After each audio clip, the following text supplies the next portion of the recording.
Il y a quelques jours, les taux ont encore été maintenus par la Fed aux États-Unis.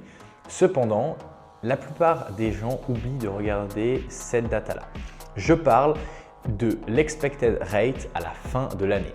Pourquoi est-ce que c'est important? Parce que l'expected rate, c'est tout simplement les taux d'intérêt que la Fed prévoit d'avoir à la fin de l'année.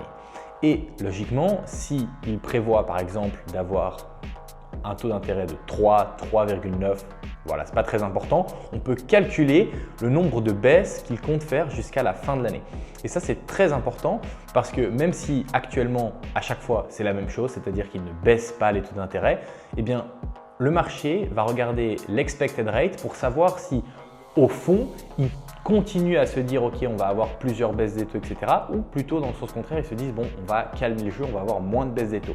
Si il continue à garder l'expected rate bas, voire qu'il le descende, ça veut dire qu'il continue à avoir confiance sur le fait qu'on va baisser les taux d'ici la fin de l'année. Et donc, plus on se rapproche, plus le marché va logiquement pricer ses futures baisses des taux. Et dernièrement, eh bien justement, ils ont maintenu cette expected rate, ce qui veut dire que le marché a une réaction bullish, en tout cas jusqu'au moment où je tourne cette vidéo, et que dans la lecture assez primitive de ces datas, il se dit « ok, ça reste bullish pour la fin de l'année 2025 ».